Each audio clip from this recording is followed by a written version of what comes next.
We have a gentleman who was in the Mises University class 1994, 1995. He's a senior fellow at the Mises Institute, bachelor's degree from Harvard, PhD from Columbia University. He's written a number of books that you know about, 33 questions about American history that you're not supposed to ask, the church and the market. He's had New York Times bestsellers, The Politically Correct Guide to American History, Meltdown, Nullification, Rollback.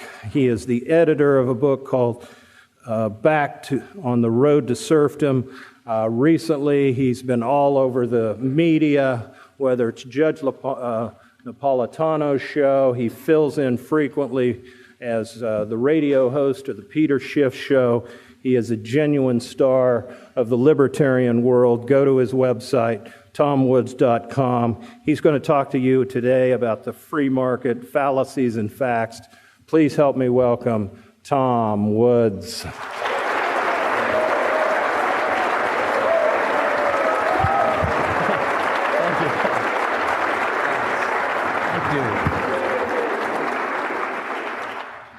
Well, thank you all very much.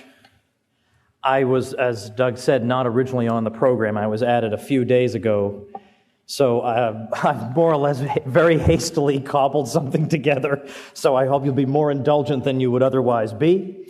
I want to help Doug here in liquidating some of the inventory by pointing out that I've read all of these books. This book on early speculative bubbles was very helpful to me. I have, in fact, read your book, Doug. I'm not just saying that because you're sitting right there staring at me. Lou's book, I came up with a list of maybe 5 or 10 titles on my blog that I said, if you really want to get up to speed quickly, like if you're persuaded by what we're saying and you like the Austrians and you think, these people are right.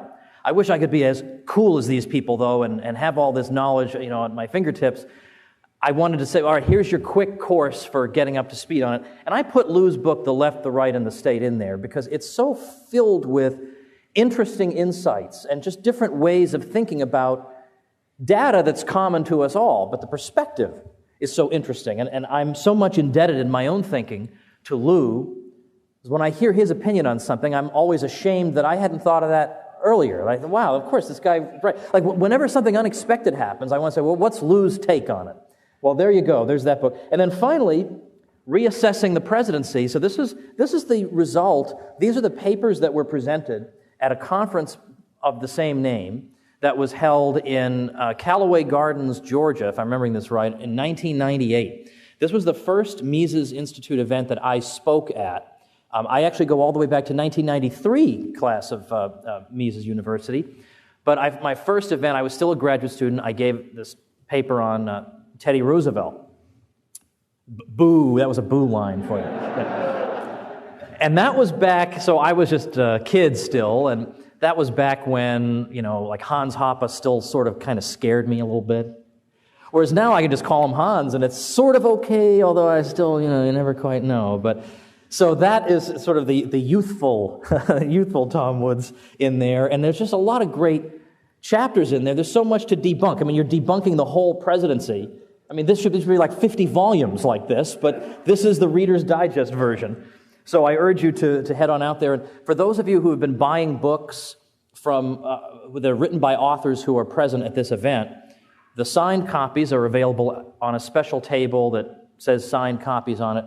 But I haven't gotten out there yet to sign the ones for my books, but I will do that as soon as I finish doing this. I'll race right out, and people trying to ask me questions, I'll just pretend I don't even see them, and I'll race over to that table. And then if you want to ask me a question, you can ask me. That's where you can find me. I'm glad to be here, even though, as I say, it was kind of last minute, and I had sort of planned a relaxing weekend at home, but that's all right, because this is like my second home, a Mises Institute event, and particularly here in Houston, to look out here and see so many friends, Vedran Vuk and Jason Rink and Deanna down here I haven't even gotten to say hello to, and Jeremy Davis, a great donor and benefactor. How wonderful to see you all, and thank you very much for your important contributions. Now here's what I'm going to do today, and I'm extremely dehydrated, by the way, so I'm sorry I have to keep doing this. But this is our first week on the Primal Blueprint. And if you don't know what that is, go to primalblueprint.com. And, some of you may either be dead set against it or not know what it is. But basically, you can eat meat, fish, fowl, eggs, fruit, vegetables, seeds, and nuts, which should keep you more or less occupied. But yet you find you have a hankering for Oreos, a hunk of bread, whatever. But it makes you really need to drink a lot of water when you're transitioning to this, and especially when you're traveling. So I am going to have to do that. But it just goes to show that in every aspect of my life, I don't listen to the government. Every aspect of my life. The Department of Agriculture says I should be consuming 6 to 11 servings of grain per day. Isn't that amazing? So that's the food pyramid. So as usual, everything they do is exactly the opposite. You've got to flip that pyramid over. All right, now you're thinking, I know why he's going on and on with all this chit-chat. They just added him to the program 3 days ago. He doesn't have anything to say. No, I do. Actually, I do have a little bit to say. And it actually involves, to one degree or another, Twitter. Now, I don't know, some of you probably are on Twitter. Some of you were cajoled into being on Twitter by me, namely Bob Murphy, who is on Twitter. I'm on as Thomas E. Woods, so please follow me. And you could come up with anything like Liberty Avenger or something. I don't know, I think I'm going to go the old-fashioned, old-timey way, at Thomas E. Woods. And I don't follow Twitter very much, and for those of you who don't know what Twitter is, it's something where you can post a 140-character statement or update about what you're doing or opinion about the world or link to an article or whatever, but it can be only 140 characters. So that really limits you in what you can say. And it means you have to really economize on your letters and spaces. So you wind up seeing people saying, I want to be your... And I think, all right, I just hate this thing already. But people have said, you got to, like all the cool people are on it, and when somebody tells me that, I basically do it. So I don't follow it that much, because how inane and frustrating is it to try to carry on an argument with somebody, and each argument you have can be only 140 characters? Now, all right, if you're like a supporter of Obama, well, yeah, you could probably sum up everything you want to say in 140 characters. Everything's a bumper sticker, all right? But, it takes a teensy-weensy bit longer to explain the Austrian theory of the business cycle than to say, hey, man, let's tax people or something like that. You can get in like 20 characters. So I most of the time, just pay no attention to it. I tweet on there. I do have statements that I make on Twitter, but I try not to read it because I know it's just going to enrage me. Not that I have a lot of people I'm following who are Obama supporters, but I do have people who apparently are like supporters of non-Ron Paul candidates. I don't know how I ended up following them. I guess my view is if you want to follow me, I guess I'll more or less follow you as long as you don't seem to be completely insane. Well, apparently my, discernment capability is not as great as I thought. So I get some of these statements about, America needs MIT and all this and that. And so I just don't want to look at this. But I do try to see what people are saying in response to me because I feel like I'd be rude not to look at their comments. Well, one day I woke up, this is what happened. I woke up in the morning and I was looking on Twitter, and sure enough, there was a really hostile response by somebody on the left. And she was linking to, at least she had the decency to link to me, but she linked to this video of me speaking at the Mises Institute. So right away, I must have been up to no good. And she says, this is how these right-wing Ayn Rand followers, want to destroy our country or whatever. So I went back and thought, what speech is she talking about? So this is a speech I gave to high school students, where I basically went through some of the common arguments against the market economy, that well, capitalism is responsible for child labor, it's responsible for long working hours and terrible working conditions and low wages and exploding consumer products and whatever. I mean, wide wealth disparities and so on and on, right? I mean, the sorts of things that we've all heard growing up and since we were born. And I was answering some of these, and she was not happy about this at all. So she's got a whole long bunch of tweets, but because she's not satisfied with the 140 characters, nobody really is, she would then link each tweet to a longer there's some Twitter site where you can then expand on your 140 characters. She's cheating. And so she would expand on each of her complaints about me, and the statement she was making, again, were fairly conventional things. Now, the normal response to this is to say, well, people are going to disagree with you. You got to just go on. And that's what I do most of the time.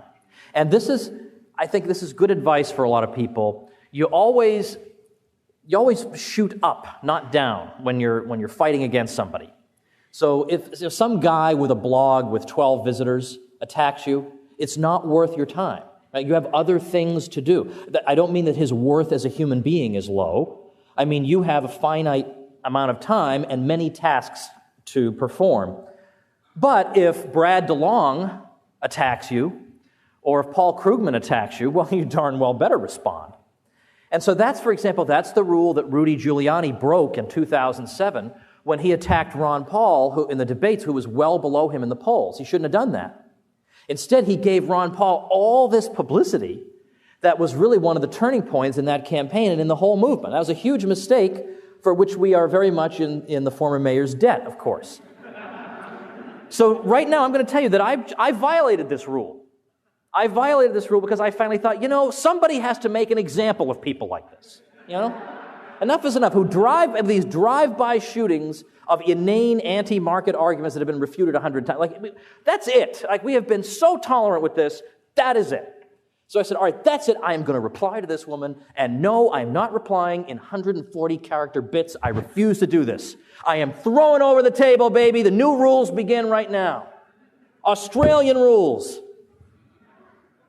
That's my saying for something that's just totally new rules, because Australians have their own rules for football. So anytime I do something that's a little bit out of the ordinary, I say, I'm following Australian rules, baby. So Australian Twitter is as many characters as you want. All right, so here's the sort of thing. Let me go down through some of the sorts of things that she said, and I think you're going to find these to be very familiar. The sort of things that you'll have thrown at you, and here are some of the kinds of responses that I gave. So the first one is, the market really encourages only the survival of the fittest. I'm sure no one's ever heard this, right? The survival of the fittest argument. Well, is that true? Is that really true?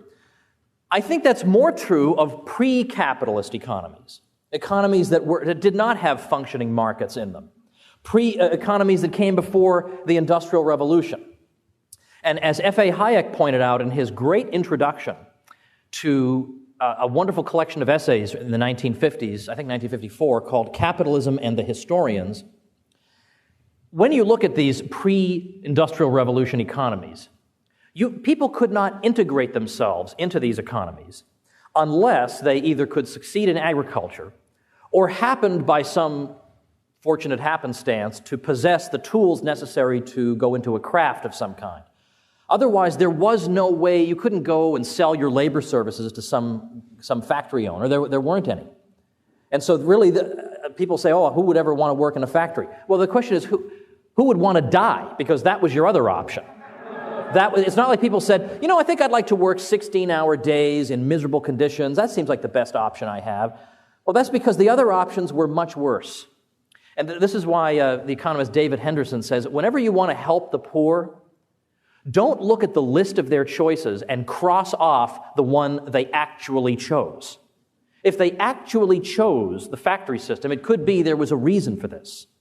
And it turns out that, in fact, because their population was growing dramatically in Britain, there was a huge surplus population for which there was no existing outlet whatsoever in the economy as it existed.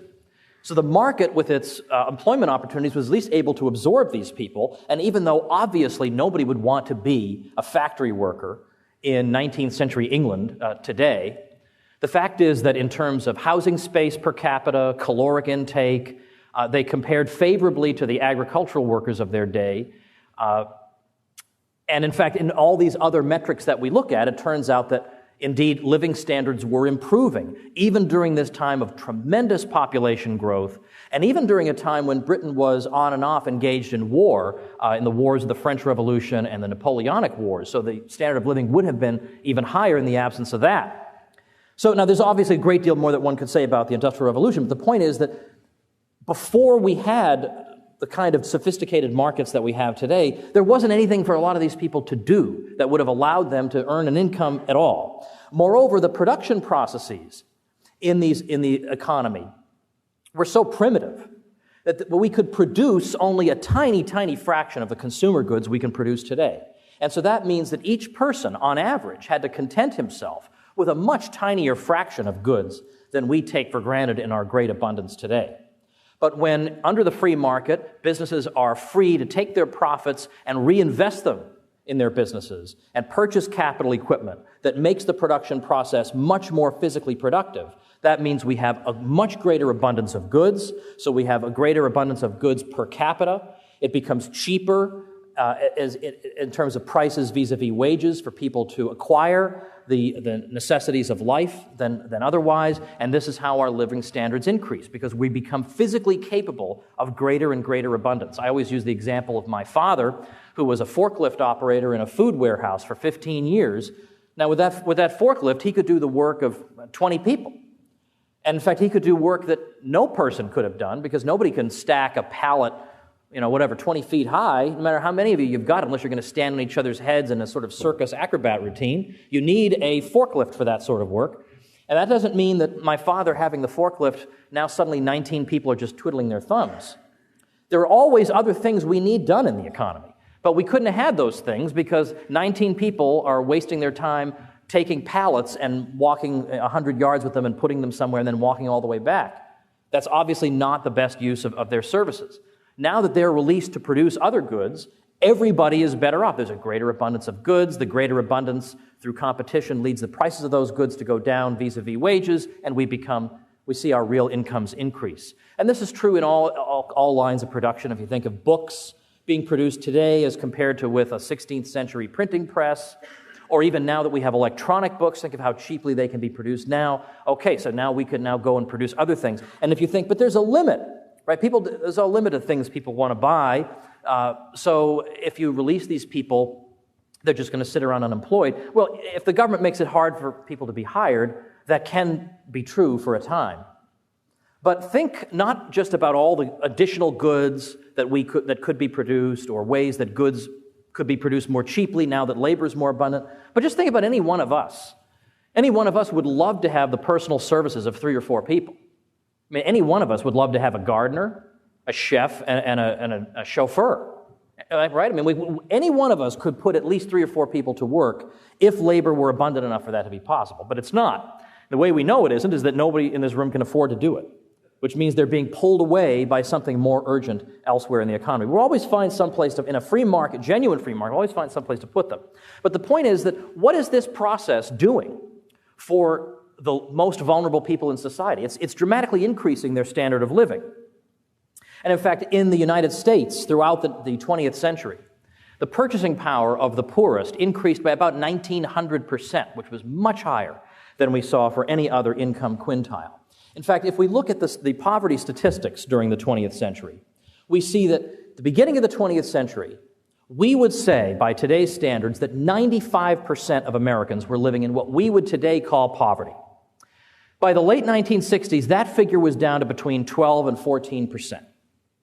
And that was with really almost no anti-poverty programs worth speaking of. I mean, very, very little. The Great Society programs of Lyndon Johnson really got going in terms of funding only in the late 60s.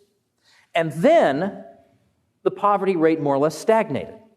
So you get, like say 1994, they're spending quadruple per capita what they'd been spending in the late 60s, and poverty rate had stagnated. Now suppose the situation had been reversed. Let's suppose we began with 95% poverty, and that all through the 20th century, up through the late 60s, we had very well-funded anti-poverty programs, trillions of dollars poured in. And let's say that we saw the poverty rate fall to 12 to 14%. Let's say further that at that point we just decided we hate the poor and we're greedy and we want to stop giving them all this money. and we just cut off all those programs, and then the poverty level stagnated. I think we know what the story that we would hear would be. You see, government programs are what eradicate poverty. Look at the great success we had, all from the 1900s, early, all the way down to the late 1960s. And then we got rid of the anti-poverty programs and poverty stagnated. Man, you stupid Neanderthals, isn't that all you need to know, that we need more government funding?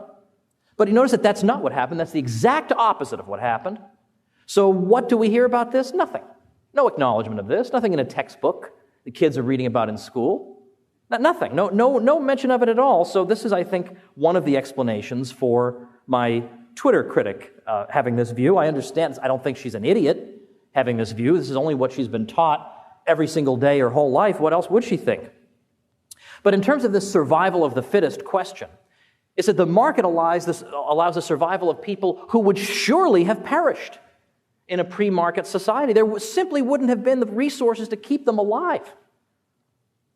And so Murray Rothbard wrote in Man, Economy, and State, he says, the free market is precisely the diametric opposite of the jungle society. The jungle is characterized by the war of all against all. One man gains only at the expense of another by seizure of the latter's property. With all on a subsistence level, there is a true struggle for survival, with the stronger force crushing the weaker. In the free market, on the other hand, one man gains only through serving another. It is precisely through the peaceful cooperation of the market that all men gain through the development of the division of labor and capital investment. To apply the principle of the survival of the fittest to both the jungle and the market is to ignore the basic question, fitness for what? The fit in the jungle are those most adept at the exercise of brute force. The fit on the market are those most adept in the service of society. The jungle is a brutish place where some seize from others and all live at the starvation level. The market is a peaceful and productive place where all serve themselves and others at the same time and live at infinitely higher levels of consumption. And he goes on, the free market, therefore, transmutes the jungle's destructive competition for meager subsistence into a peaceful cooperative competition in the service of oneself and others. In the jungle, some gain only at the expense of others. On the market, everyone gains. It is the market, the contractual society, that wrests order out of chaos, that subdues nature and eradicates the jungle, that permits the weak to live productively in a regal style compared to the life of the strong in the jungle. Furthermore, the market, by raising living standards, permits man the leisure to cultivate the very qualities of civilization that distinguish him from the brutes. All right, so now my next attack that was directed my way came in the form of a statement, a series of sentences, and I'm just going to pull them apart one sentence at a time, and I'll give you my response.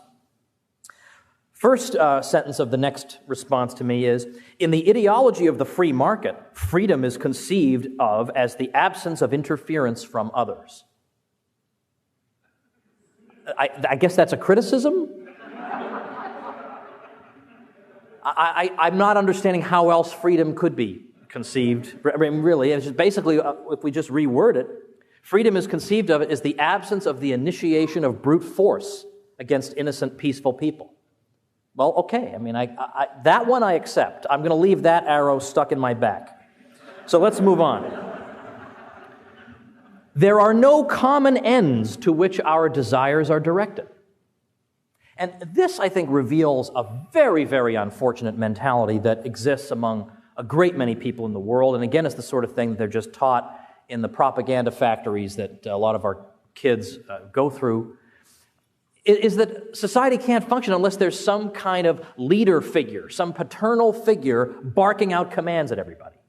And so because in a market society you don't have that, the argument is made, well, then there are no common ends that we're all working toward, because there's no... What's left unsaid here is that because there's no dictator with a bullhorn barking out commands at us, we can't possibly have common ends. All right, so how would I take this apart? Well, first of all, yeah, it's true that nobody has the coercive power in a market society to coerce individuals into pursuing ends that they don't approve of, but what's bad about that? How do we know that the coercers will always have good ends in mind? How can we be assured of that? Can we be assured that we would all be coerced into pursuing laudable goals? where do the coercers get the right to decide for everyone else what their goals should be? But at the same time, I would say there obviously are common goals that are carried out all the time on the free market. And it's almost a cliche now to refer to Leonard Read's essay, I, Pencil. But of course, if you haven't read I, Pencil, go to Google and read I, Pencil, where he talks about all the different, he basically tells the story from the point of view of the pencil. And all the different steps that go into making a pencil and the different production processes that need to be known and the raw materials that come from all over the place, and then you need to know how to build the structures that are going to transport these goods from one place to another. There's so many things that you would need to know. No one could possibly master it all. So just simply from a technological point of view, it would not be possible to carry this out by just one individual. Nobody could be that smart. And this is a little different from the Hayek knowledge problem. This is just a strictly technical question. You have to know about rubber production. You got to know about mining. You got to know about lumber. You got to know about all kinds of different things involved in transportation. Nobody could know all these things. So you would think, with her mentality, there's no way a pencil could ever be made. There can't be any pencils. There would have to be a worldwide pencil production board presided over by this person, presumably, telling everybody what to do, when to do it. You better start growing the trees because pretty soon Murphy's going to need a pencil. And we're going to need to chop that tree down for the wood and whatever. And yet it all happens. And you can think of this with any production process you can imagine for any consumer good. All these different firms at all different stages of the production process are all working on different things separately, and yet the finished consumer good is produced with no surpluses and no shortages, time and again, with no central direction. So it is absolutely false to say there are no shared ends. Look at that. That's a shared end. And every firm, every industry, every stage of production involved in this process depends on the success of every other. Because the lower stages of the production structure need the supplies produced by the higher stages. They need those supplies. So this is a cooperative venture in the best sense of the term. Meanwhile, these higher stages depend for the profitability of what they're doing on the demand that comes from the lower stages. And that demand, of course, is a derived demand that derives from the demand of the consumers for the finished product, and that demand ripples up through the production structure. This is a tremendous example of how we all become integrated into a structure greater than ourselves that produces something that, on the face of it, if we're just looking at the dictator barking out orders model, would seem impossible. And yet it's done with no dictator and no orders barked out in a macro sense. So that's pretty interesting, and yet there's no credit given to the market for this. Critics like this don't even notice this. They just use up consumer goods every day as if they just fall from heaven, and we don't need to be amazed and awed at it. Well, I am amazed and awed at it. I mean, I'm to almost a ridiculously dorky extent amazed and awed at this process. And I told the story at the Mises Institute over the summer, but there was a time a few years ago, one of our little kids was sick, and really late at night, I had to go out and get her a vaporizer. And I was able to go out and get a vaporizer for 10 lousy bucks. In the middle of the night, I got a vaporizer, 10 lousy bucks. And I actually stood there. In the store and said, this is amazing. That somehow, the greatest king of Europe couldn't have done this. I could go and and then it occurred to me, I have a sick kid at home, I can't stand here philosophizing. But think also about the price system, which develops spontaneously. Nobody dictates the prices to us. The price system develops, as you can see through reading any of the Austrians, from Menger on up. The price system develops through just a series of competitive bids by buyers and sellers. And the price system helps entrepreneurs decide between the literally trillions of options they have at their disposal in terms of what product to produce and how to produce it. There are all different combinations of inputs they could choose. It could be more labor-intensive, more capital-intensive. They could locate thehave plant here. They could locate it farther away. And they find that the transportation is not so expensive that it wouldn't have been better to just have a closer plant. I mean, how do you decide between that? Should I have a plant that's closer to my market or one that's farther away, given that the land values are lower back there? I'd save money there, but then I'd have to pay for transportation. How would you know in what way you are burdening society more or less? And in what way would you know that you are employing resources in a way that is suboptimal from the point of view of everybody's welfare? There's no non-arbitrary way to know that. Should I use 10 units of lumber and 9 units of rubber, or 10 units of rubber and 9 units of lumber? There's no way to know that without the entrepreneurial calculation possibilities that the price system provides. And so, if you're using an input in your production process that's demanded more urgently elsewhere by a product that people are more urgently demanding elsewhere, then it's going to be bid away from you, and you're going to have to look for a substitute.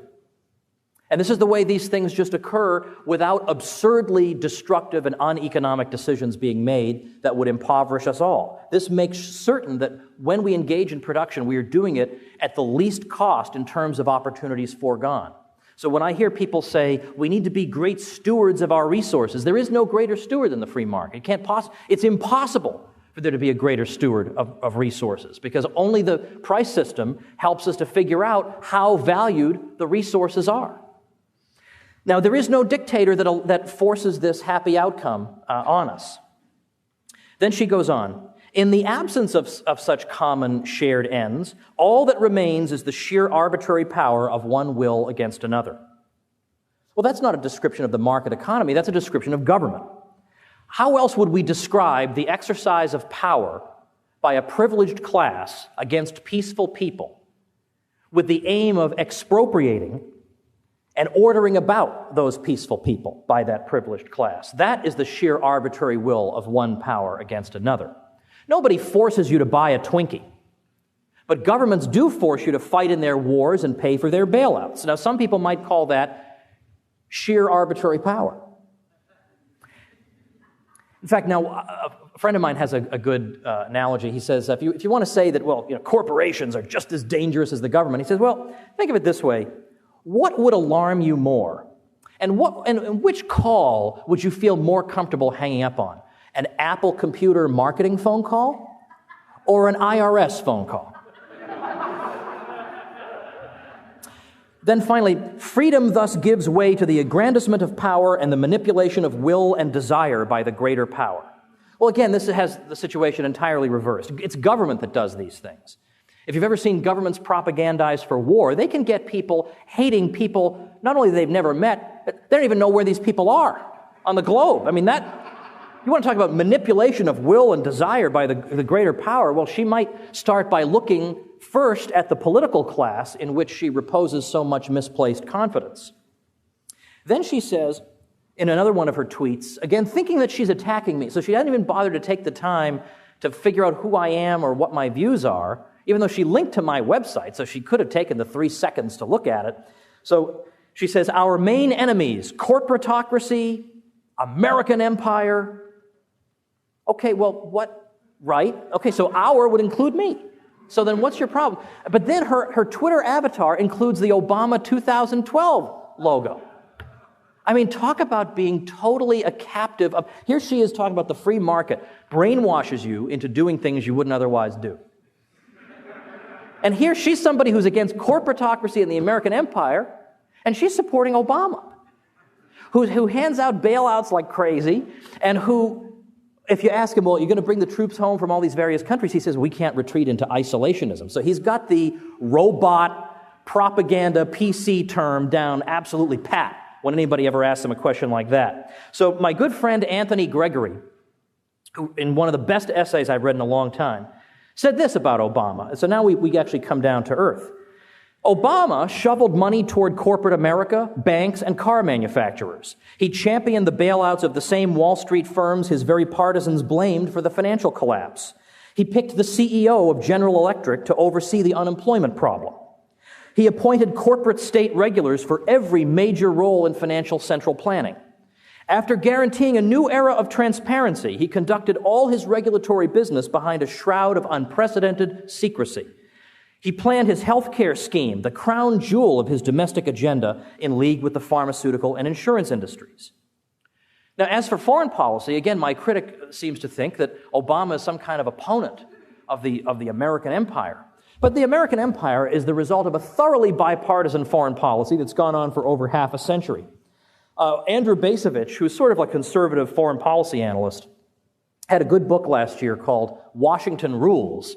And he uses this term, Washington rules. I think it's a maybe more elegant term. I always refer to the bipartisan foreign policy consensus. But what he's basically showing is that the foreign policy difference between Hillary Clinton and John McCain is basically cosmetic. I mean, the fundamental assumptions behind it are really shared by both these people, and they're shared by the New York Times, the Washington Post, and pretty much all the major U.S. newspapers. Now again, Anthony Gregory, he says, Obama continued the war in Iraq, even extending Bush's schedule with a goal of staying longer than the last administration planned. And then finally the Iraqis said, you've got to get out. He tripled the U.S. presence in Afghanistan, then took over 2 years to announce the eventual drawdown to bring it back to only double the Bush presence. He widened the war in Pakistan, launching drone attacks at a dizzying pace. He started a war on false pretenses with Libya, shifting the goalposts and doing it all without congressional approval. He bombed Yemen and lied about it.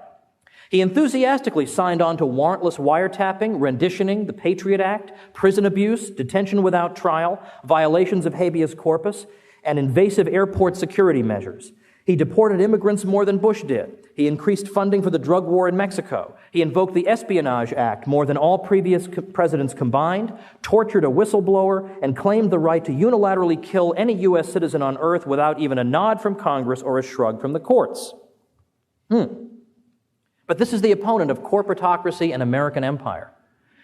Never underestimate the ability of politics and government to confuse people. That's what they're there for, is to fill our heads with this idea that they're the great saviors, or there's at least one party among them that's the great saviors. And without them, it would all be terrible. We'd all have jobs earning us 3 cents an hour. We'd all be dead, just what you read in your 7th grade textbook. Then she says, another problem with the idea of the free market is that humans make decisions based upon the short term rather than the long term. All right, now let's assume that I accept this dubious psychological proposition. Let's assume that it's true. Somebody who makes this type of criticism never applies it to government. Wouldn't governments also think in the short term? Wouldn't the voters who elect the people in governments also think in the short term? So how does government improve on this? And in fact, when you think about what governments have done thinking about short term, I mean, look at what Richard Nixon did on the eve of his re-election campaign in 1972, dramatically increasing Social Security benefits. I'd say that was for a short-term benefit. Call me a cynic. I don't think he was thinking about what the consequences would be 30 years down the road. And in fact, when you look at those programs, the entitlement programs are underfunded right now to an amount greater than the GDP of 2 planet Earths. So I would say that the U.S. government has had a little bit of a problem not thinking in the long term. But supposedly this is a problem that's exclusively confined to the free market. But to the contrary, the free market discourages people from short-term thinking. So, for example, think about this very critic. She probably drives a car. Does she wait 80,000 miles between oil changes? She should if all she thinks about is the short term. In the short term, this is going to take half an hour out of my day. I don't have time for that, baby. I got to move. I got to get on Twitter. I don't have time for this. But what does she do instead? Every 3 or 5 or 6,000 miles, she goes in there for the oil change. Why? Because she wants to preserve the capital value of the car. She wants to preserve the flow of services that come to her from this car. And she knows that if she drives it into the ground in the short term, she won't gain the long-term benefits. Do governments operate under that sort of incentive? As Hans Hoppe points out in his book on democracy, of course not. A democratic government is operated by temporary caretakers who don't own the capital value of the resources of the country, so it doesn't matter to them. If the country was a giant car, they wouldn't do an oil change the whole career they were in office. What difference does it make to them? They don't have to drive that car. It doesn't matter to them to preserve the capital value. Instead, sure, we have to loot these people as much as we can right now, because I may be out of office next year and I won't have the chance to loot them then. We have to think in the short term. We've got to use stuff up to benefit us politically. But then she says, and I'm not going to look over at Doug French. I'm going to keep you a little bit, because I think I got started 5 minutes late. I'm going to keep you slightly late. Don't anybody boo and hiss, please. But I do want to get, she deserves this, and I would feel bad if just time kept me. So then we get this. So supposedly there's this law. People think only in the short term. She says, this enables shrewd individuals or groups And by the way, this is copied and pasted from other people's stuff that she just put there. This is not her own creation. Enables shrewd individuals or groups to manipulate markets and exploit individuals for their own gain. The invisible hand Smith described is either too slow or becomes too entangled to effectively make corrections to the market in sufficient time to prevent real long-term harm from occurring. Consequently, free market corrections can produce enormous misery for the many while they take their sweet time to correct the market. Well, all right, so we're told that groups manipulate markets and exploit individuals, though we're given no examples of this and no definitions of any of these terms. This antisocial behavior, we're told, causes the whole market economy to suffer, such that a wrenching recovery process is necessary. And these recoveries, because of the market, take too long and cause further suffering. Now, let's assume for the sake of argument that this is a coherent point that she's making. And with the relevant terms not being defined and a causal mechanism not even being hinted at, I rather suspect I'm ascribing more dignity to this position than it deserves. We're left to wonder why the economy is not in a constant state of recession. Don't we have greedy manipulators all the time? Why would we be in a recession only in a cyclical pattern? Why is there no curiosity about this? Nowhere in any of her tweets is any mention made of the Federal Reserve System. It's absolutely typical of conventional thinking progressives. That if an institution's been around for a long time, it must be pretty good. Now, their old slogan used to be question authority. Well, now it's question authority except the Federal Reserve, the U.S. President, the New York Times. Like, question authority except everybody who matters, pretty much. So nothing about the Federal Reserve. So our argument is that it's the Federal Reserve's intervention in the economy, in terms of money and interest rates, that sets the economy on an unsustainable path that ends in a bust. It has to end in a bust. And it's self-reversing. And this is talked about in any of the Austrian books, and my meltdown in 2009 was my opportunity to sort of explain this to the general public. So it's not caused, the boom-bust cycle is not caused by the market economy per se, but by this sort of intervention. And the recoveries are brief or prolonged in terms of, well, how much interference is there from the government. And as Bob Murphy often points out, the Great Depression is the first time in U.S. history that the federal government actually rolled up its sleeves and said, okay, we're going to try and solve this thing. And it just goes on and on and on and on. Whereas the 1920-21 downturn, relatively little was done, and there was a relatively swift recovery compared to the Great Depression. If that had been now today they try to say, oh, that's apples and oranges. No, it's not, because imagine the situation's reversed. Imagine 1920-21, we had a quick recovery because there was massive government involvement. And the Great Depression went on forever because we had no government involvement. You better believe what they would say is, you see, this just goes to show you need the government to get you out of downturns. So you can't win with these people. They'll either just ignore it, they'll either ignore you, or they'll spin the evidence in their direction. That's why you need good theory in addition to knowledge of history. Then I'm told the free market encourages the elimination of the weak. Well, if it's doing that, it's doing a really rotten job given the growth of population around the world. And given the growth of living standards and life expectancy, particularly in the developing world. Why is it that the poorest enjoy the greatest material advantages and the fewest deprivations in countries that have the freest markets? Then we get, it quickly became apparent that humans could be sold products with lower or even negative utility by appealing to the consumer on a deeper emotional level. This discovery, along with mass advertising enabled by mass communication, effectively destroyed the free market observed by Adam Smith. All right, well, this is a bastardized version of John Kenneth Galbraith's argument that you don't really have a free market because people are manipulated by advertising. We just go out like zombies and, you know, whatever it is, they want us to buy some new kind of car or a new board game, and we all just walk to the store and say, well, you know, the TV told me to do it, so here I am. But this, I mean, there are a lot of things you could say about this, but this leaves unanswered the question, if that were the case, why do companies spend so much money on marketing research to figure out what consumers want? If all you need is a snazzy commercial to dupe them into buying anything you want to produce. If you want to produce porcupine, popsicles or something, just go ahead and produce it and just have just get Barack Obama to do a celebrity endorsement and everybody will just go out and get it. Well, but if the product stinks, it doesn't matter how many ads you make for it. So if nobody wants the new Coke, you can make all the ads you want, they're not buying it. The Edsel is not going to be sold by a slick advertising campaign. Or once people can download music in MP3 format, or they can stream movies over the internet. All the advertising in the world is not going to save Sam Goody's or Blockbuster. And then finally, capitalism creates inequality. Well, I love the example that Mises gives about inequality. Mises says that in the old days, the rich traveled via a coach and four, a coach driven by 4 horses, whereas the poor traveled on foot, often with no shoes. Today, the rich travel in a fancy car, and the poor travel in a beat-up car. And people talk about, oh gosh, inequality is so terrible.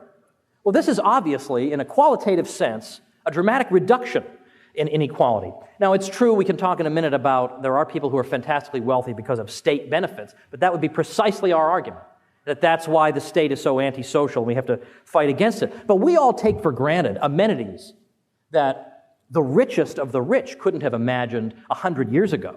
I mean, flush toilets, even flush toilets, which apparently they had in ancient Crete. In Minoan Crete, they had flush toilets, and then somehow that technology was lost to Western civilization until like the 19th century. So even the Habsburgs, well, I don't want to get too graphic about what they had to do, but I mean, these are the sorts of things that, I mean, you don't need to know the details of my master bathroom at home, but I'm going to tell you because it illustrates, I'm going to go through, because it illustrates a larger point about capitalism. When we moved into our house, the previous owner lived there only 5 years, built the house, and then something went wrong and he had to move away. And he installed a whole house audio system. We, for the life of us, couldn't figure out how this thing worked for a year. We got speakers all over the house. We get nothing comes out of it, nothing. Turns out we had a technician look at it. He had it wired all wrong. It's lucky that we didn't blow the house up when we turned on the switch. So we got it fixed. But would you believe there are 2 speakers in my master bathroom? So now, every day in the shower, I don't have to sing in the shower anymore. I can turn on Pandora, and a computer system that figures out, based on my tastes, what music I might like, is endlessly streaming music for me in my bathroom. And there was one day we had some little problem with it. I mean, you would have thought the world had ended. I mean, we don't bother to stop, and we are so ungrateful. And critics like this are so ungrateful for the sacrifices made by people who, in many cases, just gave everything they had in terms of wealth and energy and entrepreneurial skill and foresight to provide these things for us. It's astonishing. But okay, again, with inequality, you can talk about are the statistics correct and so on and on. And that they don't take account of mobility. So it's not enough to say the lowest 20% only owns X percent of whatever, because when you look over time, the lowest 20%, it's not the same people. They move from the lowest 20. 25 to 30% of them, 10, 15 years later, are in the highest quintile. So it's not like there's just this group that's just, they never move. There might be a sliver of such people. But the mobility is completely left out of these statistics. Well, then finally, this is the last point, just very quick. Didn't this yield us, didn't the free market give us the robber barons of the 19th century?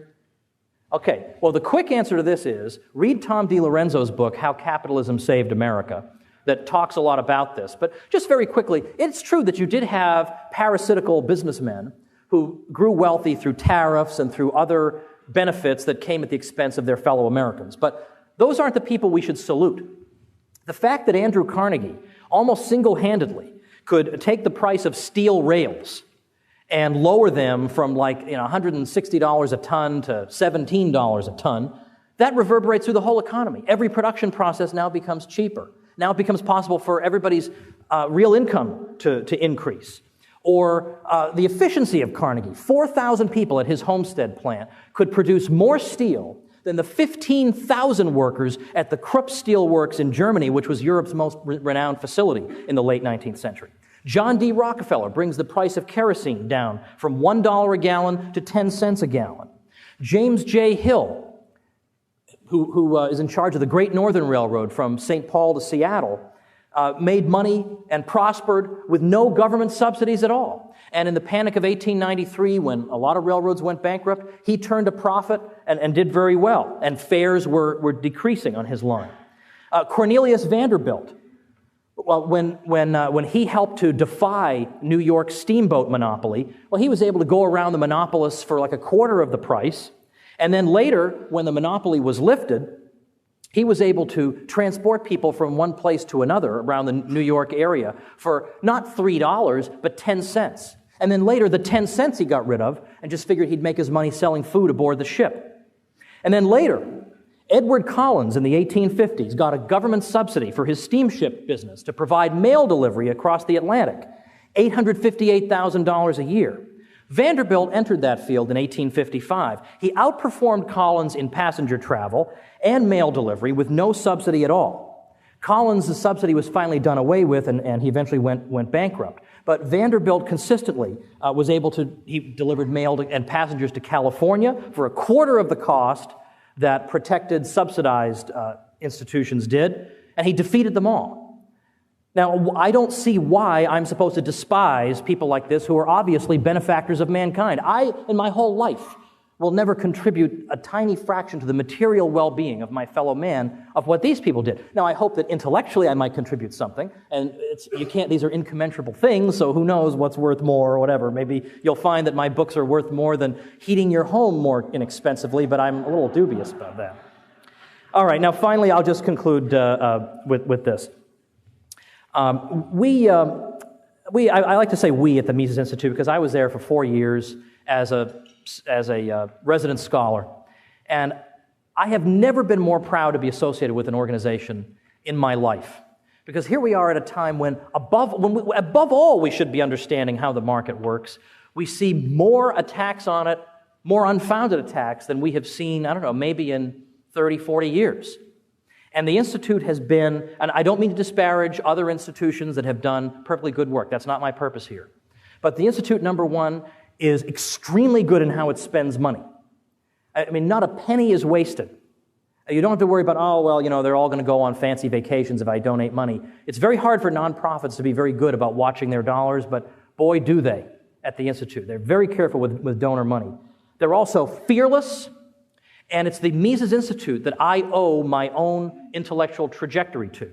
I went to that Mises University program in 1993 that was made possible by donors like yourselves. And that was where I got to meet Murray Rothbard, and I got to meet and talk with him about 4 or 5 times over those couple of years. And suddenly I became just a committed Austrian.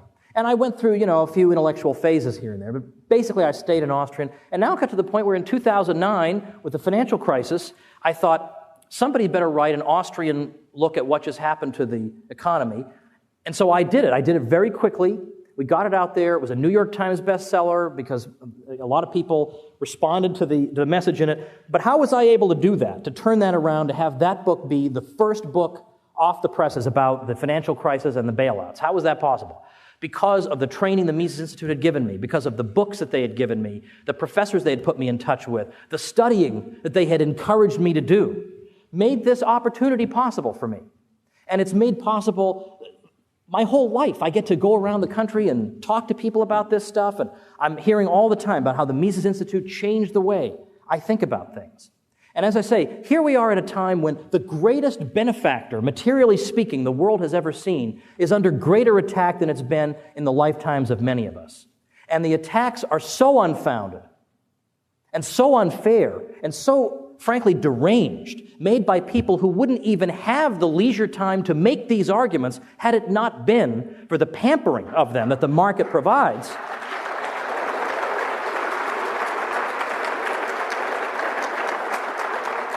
It is our responsibility, one person at a time, to change all this. I set up a little page that links to a lot of Mises resources, learnaustrianeconomics.com, so that you can, at your leisure, know what would be best to read, what you can listen to in your car, and whatever. But ladies and gentlemen, together, we are on the cusp of an intellectual revolution. Because when you see that somebody like Ron Paul, the personification in politics of Austrian economics, is getting nearly half the youth vote in Iowa and New Hampshire, and this is just going on and on, that means these ideas are the future. But unlike the communists who believe that history moves according to inevitable historical laws, and you can just sit back and watch it, well, we believe that it couldn't hurt to give history a little bit of a push at a time like this, when you got all these kids thirsting for knowledge, please join and support the Mises Institute generously to give them the knowledge and the tools these kids are craving. Thank you very much.